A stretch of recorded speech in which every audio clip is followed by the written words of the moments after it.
The statement is very, very good from the former vice president. No, I spoke the last time about the spirit of Biafra that cannot be defeated, that is in them.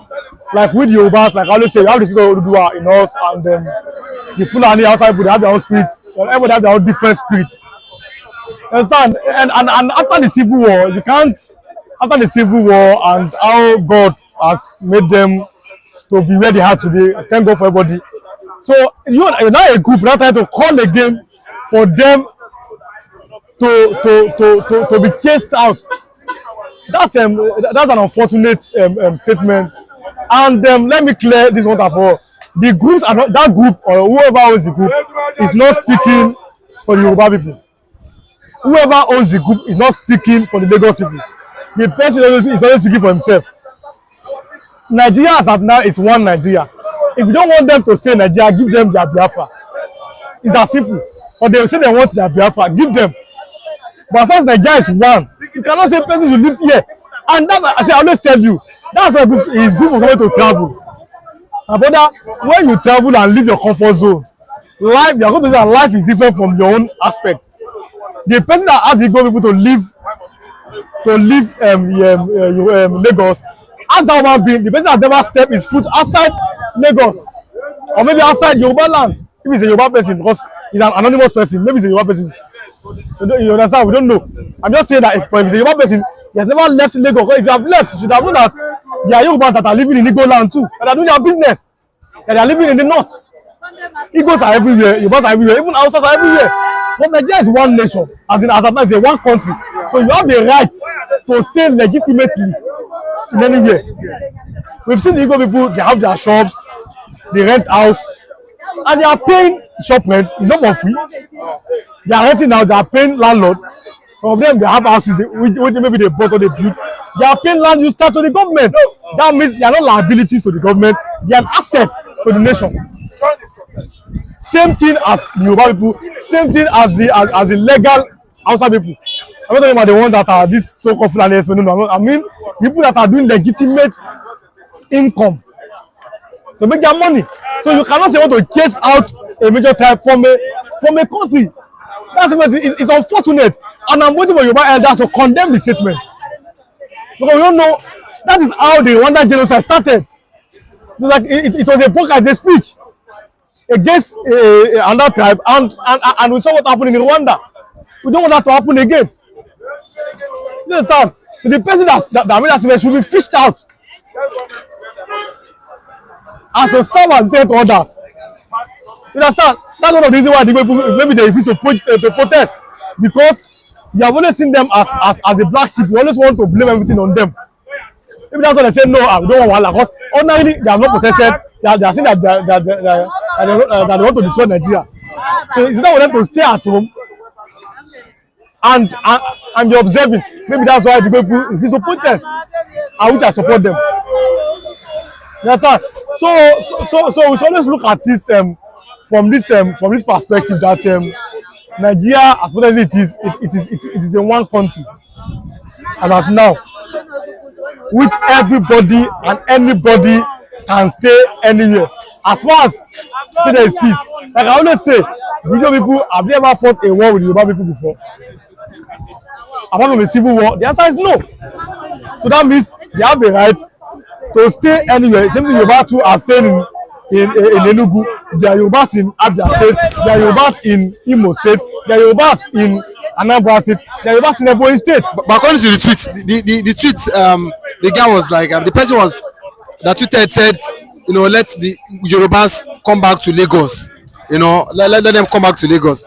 Yoruba'S cannot. You see, that is the mistake. Yoruba'S cannot come back to Lagos. There are some people here that maybe their grandfather came here, and they have been staying here all their life. It's as simple as that. There are some people, even in Lagos here, there are some streets here that the names are Igbo names here in Lagos. Understand? So where do you want them to go? Even after the civil war, we saw what happened in the past of the civil war. They later came back. You can't ask them to go. Where should they go? If you want, listen, you find a way. Tell politicians, let them give them their biafra, let them go. And that one we say okay, the country has been separated. Even if the country is separated, you can just stay anywhere. The Nigerians in UK, the Nigerians in US, the Nigerians in Ghana. You understand? They are foreigners here. Let alone the people of the same country. So that somebody behind the tweet should be investigated. Because you are not speaking for the Yoruba people. Never, even he knows. You can't speak for the Yoruba people. Yoruba people are known to be peaceful people. You understand? Yoruba people are known to be peaceful. They are known to be educated. I don't know where these ones are coming from. And that's why what Atiku did is a good thing. Atiku has proven himself to be a liberal person, which is very good. A man from the north without liberalism. So Atiku has proven is a liberal person, which is very good. You have to applaud it. I'm not a member of any political party. They know. I don't want any political party in Nigeria. Yes, I'm obedient. They know. But you understand? But what Atiku has done is the right thing. But he's a fool animal. How can you say somebody should leave a particular place in Nigeria, knowing that all people are everywhere too? You understand? That person, I don't know his age. Before he was born, Igbos have been in Lagos. Even if he dies, Igbos want to be in Lagos. As far as it is a peaceful coexistence, they're not here to loot. They are not here to pursue nuisance. You see them renting shops, paying their rents and everything, which is good. They are Yoruba'S in the east too. Majorly artisans doing their business legitimately. Understand? So I'm very happy. It is wonderful when I see a man of Atiku stature standing up that say no, I condemn this tweet. So Yoruba elders, Yoruba politicians too should stand up and say, who is this person? It should be fished out. You are not speaking for the majority of Yoruba people. Only the so-called paid bigots, the so-called paid sycophants, Alatenuje, that you are speaking for. If people who leave Lagos, can you rent because I don't see everybody have what they bring to the table. The Igbos are good in business. Understand? Yoruba'S are good artisans in artisanship. So if the Igbos leave Lagos now, for example, which is not even possible, are you going to start? I told one man that said, if the Igbos leave this shop, even if you leave it shop complete, the shop complete and it goes and they put you in charge because you don't know how to do that business, you're going to run the business down. What the man has been doing for many years, sustaining himself, having an apprentice, give a person shop and everything. If they put you here in this man shop, after 1 year, it's going to go. You don't know how to do it. God has blessed everybody in different things.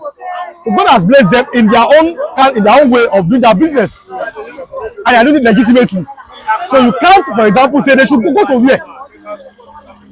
Understand? So like, see, our leaders should be very, very careful.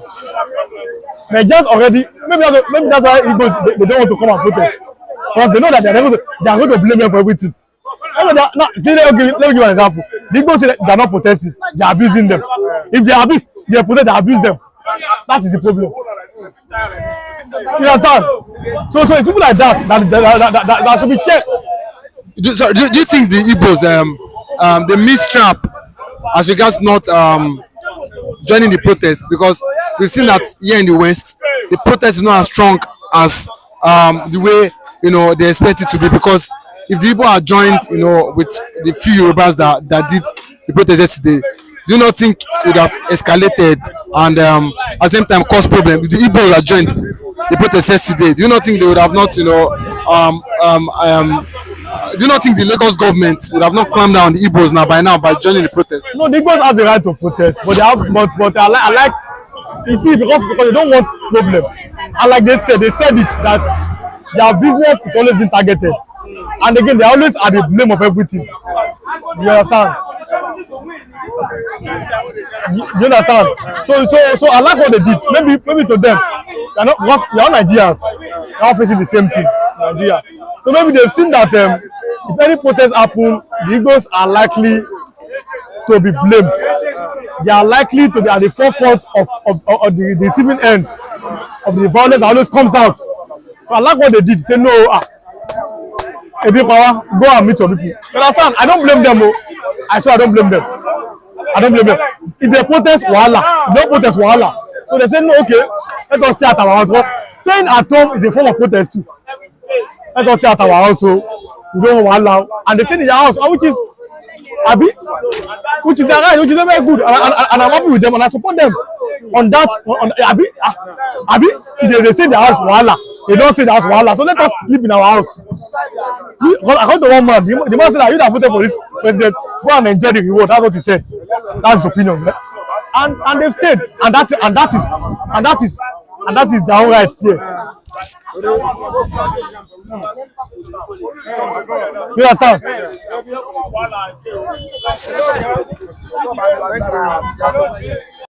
Okay, so we say Asari Dokubo to come out and say that if the Niger Delta youth come out, is capable of dealing with them. If they come out and protest. Same thing is Wike. Wike they approve the use of Igbo Square in Abuja for protest. What can you say to this? You see, like I always say, our politicians sometimes, or our people that think that they have power, sometimes they overrate themselves. It is the people that are behind you that makes you powerful. You understand? And when Wike said it, so some Abuja people said, no, you are not from this side. You cannot be speaking. I mean Abuja indigenous. They said, Baba, you are not from our place. You are from Niger Delta. You cannot speak for us. And Abuja people, they came out. And you saw it that they came out, they were very sure of themselves, and they stood. Same thing when Wike said that they will see what they come out. Yesterday you saw in Delta State, saw in Rivers, saw in Edo State, they came out. What does that tell you? That tells you that the people are not for this position. And when you look at it, these people are only there for their own interest. I think the people have been complaining for many months. For them to now come back and be saying that people connect with Toto, that means something must have happened that we don't know. That might be unseen. So you understand? So it's as simple as that. So when you look at that kind of people, and the people know that we are facing hunger, but how much can you give people? People saw anti-protesters. They say no, they're not protesting, but they took a placard. They say that they don't want to protest, so that they don't want to see protest. They tell me the man say food is costly. Because they don't even know what is OD. That's what poverty does. Give them 5,000, give them 3,000, give them 4,000, and they cannot stand at a particular time. They cannot stand with one accord. Because you know this kind of the amount of money that is given to them is not enough. So the people have seen that this man that is telling us, we are the children, we are the families are abroad, children are abroad. We are in Nigeria, telling us not to come out and protest, and we are facing the hunger. If anything happens, you can fly out of Nigeria. But the poor people, where do they have to go? So that's why you see that there was a disobedience, and what happened should serve politicians as lesson. That until your people alone, your people cannot always be there for you. For example, we saw the Senate president. He said that they can go and protest, we'll be eating. You understand? That statement is to me is very, very wrong. That to me is unfortunate. As a leader, after the president, the vice is the third in Nigeria, Senate president. Don't make such statement. That's very, very, very bad. And if you protest that you can be eating, what are you eating? How many years? You understand? Okay, how many years? You have been eating so many. What have people benefited from it? So when you look at this, you look at the situation. These are unfortunate statements. These are not people these people are supposed to be our leaders in Nigeria. Ordinarily, leaders always have compassion for the people. You feel that these people they are not happy. You find a word that will at least calm their pressure. You give them word of not just making inflammatory statement because you have eaten, because you are enjoying the system. They are not enjoying. They are facing poverty. They are facing hunger. They are facing insecurity. You understand? So these are the issues. These are one of the problems that we have in Nigeria, our leaders should be compassionate. Always try to put themselves in our shoes. The protest is a political protest. Everybody say end bad government. End bad government. The level of hunger and poverty is too much in Nigeria. So that woman that came today with pot, empty pot. There are many like that. That one loud. A man was protesting, said that his old man that is staying under the bridge. Another man said at almost 40 years he has not achieved anything in life. In Abraka, we saw, one of the oldest women in Abraka come out. Yes. Mama at that age, what does that tell you? Mama suffering, working legitimately for the children for how many years, and there seem to be no result. So are the leaders were acting to the voice of the people? I don't think so, because history have not shown us. Because we must always go back to history. Our leaders have not always listened to the people. They have always been against the people. They've always been for few people. Until you have a leader that have open heart, that really wants to work for the betterment of the life of the citizens. Until then, Nigeria come to wail, to complain, to cry, and to beg God for a miracle, because we are not in their shoes. They don't care what happens to us. That's the problem that we have. Because like I always say, their children are mostly abroad. If they have any problem, medical problem, they always fly abroad. The only people that are facing it are the poor citizens. That's why we must speak with one voice. Truly, and we are not calling for a regime change. Nobody say that Tinubu should go. No, I'm talking about end bad government. I'm talking about from the federal to the states and to the local government. Stop wasting our resources. Spend them judiciously. Let us see what the money that they have allocated to you, what are you using it for? That's what Nigerian citizens are crying for and are calling out for. But in a minute, just in a minute, what can you say as regards Akpabio's statement on that's that 2 days ago, that the protesters, they can keep protesting while they continue to eat? Is that what a Senate president, the number 3 man of a country, that was what he's saying? No, I told you about it. I said that's an unfortunate statement. And like our leaders, they should always mind their statement. Before you talk, you mind your statement. You understand? You mind it, because you can't come out and say people should be. You know how many people that are really suffering in Nigeria? You know how many people that are suffering? And you are the 3rd man after Bola Ahmed Tinubu, our president, then Kashim Shettima advice. You are the 3rd in Nigeria. You don't talk like that. Leader, as a leader, that they should be protected. You can be eating what? So our leaders should be mindful of what they are doing, and be mindful of their statement. What they say always have ripple effect. They have effect on the life of the citizens. You understand? And like I said, these people, we are in a social media age that they are being watched all over the world. So it's a ridicule on them and a ridicule on Nigeria. Look at what their thought in command is saying in the nation. So that's to me, it's an unfortunate words from our Senate president.